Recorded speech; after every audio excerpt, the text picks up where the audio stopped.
Wow. You guys ever hear like just how cavalier we are about talking about like killing people?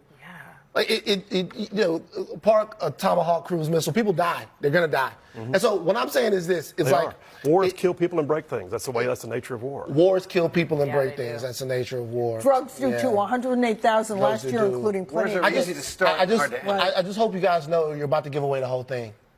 I hope everyone at home and everyone watching everywhere, you guys are about to give away the whole thing. The entire thing that you spent all time telling people that it was a big deal to have due process, to investigate things, to pick your targets, to use American force when American force is necessary. Be smart. To value human life, to not put people in harm's way. You're about to lose the whole thing. No, and when I say you're about to lose the whole thing, this is what I mean. If you blindly go along with the Church of Trump, whatever he says is appropriate to do, then what you do is you sign up for the church of everyone. Won't just be the Church of Trump. Didn't say that. It'll be the church of the next guy, and the church of the next guy, and the church of the next person. And listen, this is why this administration is very dangerous. This is why the people who are working behind the scenes in this administration and in prominent positions, such as Pete Hegseth, such as Stephen Miller, all of these weirdos that support this white Christian nationalism version of America, this is why it's so dangerous, because you're not supporting the law if you elect these people into offices. You're not supporting the law that protects our citizens, that protects every citizen equally. You're supporting a man who has an idea that is the antithesis of what it means to be American. And then if you support the Church of Trump, like Van said, well then guess what? You're going to support the next church of someone else who showers you with compliments and gifts and, promises that are never going to be kept. Instead, the only promises that will be kept are going to be to the elite and the people who kiss Trump's ass or the next Trump's ass.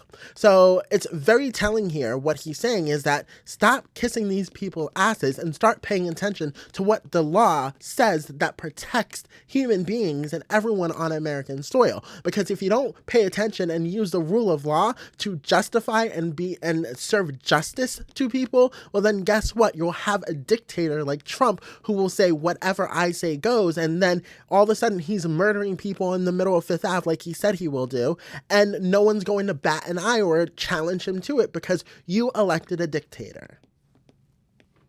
They go to Congress and get permission. I'm telling you right now, blowing away people in other countries, in other nations. I don't know what that means. Well, I'll tell you exactly what it means. I've been to war twice. I'm the son of a veteran who went to war twice. I'm the grandson of a veteran who went to war 3 times. Where'd you go to war? And I'm the father of a young Army officer right now. I appreciate you, sir. Where'd you go to war? Iraq and Afghanistan. You went to Iraq and Afghanistan. Guess what? But the reality is that shouldn't have been there. You shouldn't have been there. That's a whole other conversation. It's not. That's the conversation. It's not a whole other conversation. You shouldn't have been in war.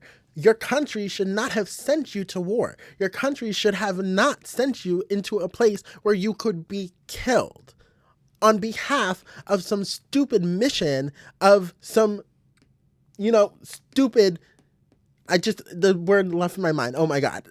Word totally left my mind. But you should not be sent to war on behalf of a country for some sort of mission that is so minuscule or serves a small amount of people. Yet they're going to send you to war? This is it's crazy. That's the conversation. I'm not going to let you do that. Wait a second. It's the exact conversation. No, I'm not going to let you do that. The reality is, I respect his service. Those who have been to war don't want it, but we will end it if we have to. That's where we are. You shouldn't have been in Iraq, because that's war. That's not what we're talking about. That is exactly what we're talking about. Stay focused. Every single generation we have the same conversation. We're talking about right now. Won't learn nothing. There are people killing Americans. Every single generation. You want to sit on your heels and do nothing. We have the exact same conversation. You would sit back and let somebody invade your own house. See a nail every 15 or 20 years. I just want to agree with Van. And that absolutely means nothing. Just 1 second. I just want to give Phil just a moment because we do respect your service. Well, I appreciate that. But I think just to distill the conversation, the point Van is trying to make is that when political leaders make decisions to send men and women to war, people like you go to war, and people like you sometimes don't come home from war. And I do think, even as you are committed to finishing whatever we start, isn't that a fair conversation to have with our political leaders? Absolutely, and I think we're having it. But the idea, we're not having it because people like you are still sitting here on camera spouting to nationally, hey, if we're in war, we better go to war because our political leaders are sending us to war.